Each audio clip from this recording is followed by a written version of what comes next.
Hi everyone, my name is Ross Henteleff. Today I will be presenting on the numerical modeling of saltmarsh plant motion under wave action. First, an outline. I will introduce saltmarshes within the context of coastal engineering generally, then describe the objectives and novelty of this study.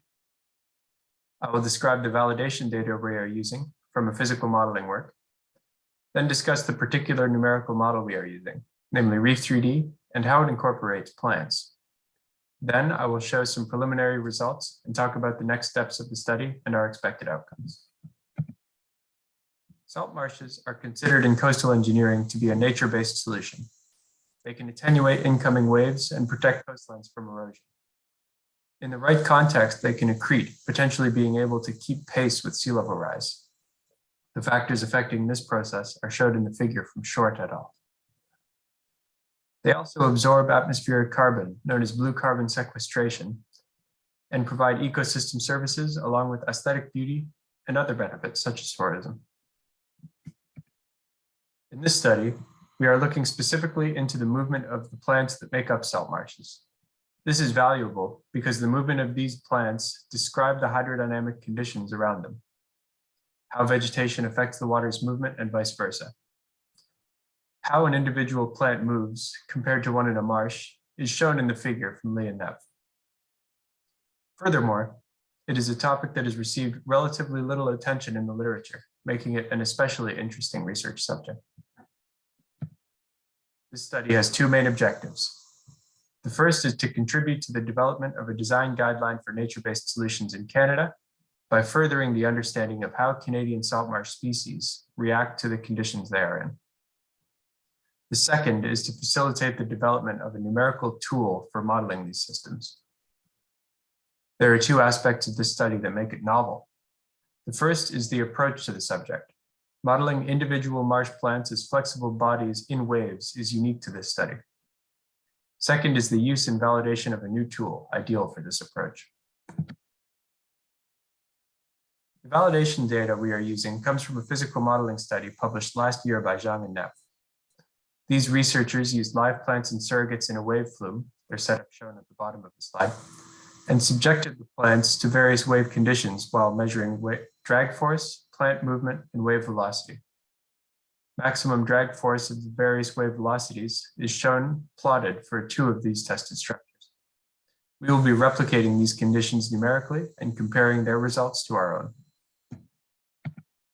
To perform this task, we are using Reef3D. Reef3D is an open source computational fluid dynamics software developed by the Norwegian Technical University, NTNU. It is free to download and modifiable to one's needs and solves the Reynolds average Navier-Stokes equations. It is also capable of modeling flexible structures essential for our work, which is shown in the animation. To model plants, Reef3D simplifies them as long, thin strips of a set number of elements. These must be fully submerged. Their physics are based on the Kossara rod theory as described in Chisgo and Fuller. And the interaction between the fluid and structure is modeled by the immersed boundary method. Shown here are some preliminary results from our work. On the top is an ongoing sensitivity analysis of the grid size for the numerical simulations, with the animation along the bottom showing one of the runs visually.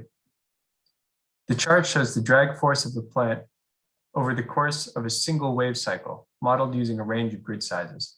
As can be seen, the model has yet to converge, a critical step that must occur before the outline work can continue. In the summer of 2021, a physical modeling campaign was completed in the large wave flume of the INRS, investigating plant motion under various wave conditions. A detailed video dataset was produced, which will be used to calculate the bending angle time series of the plants. An example video of Spartina alterniflora is shown here. These conditions will be replicated in Reef3 and the results compared.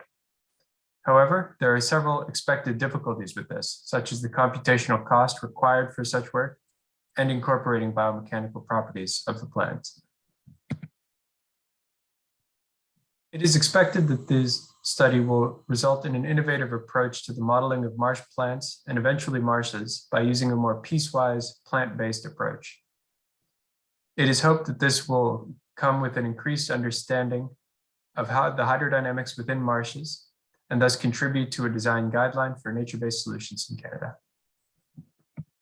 Here are my references.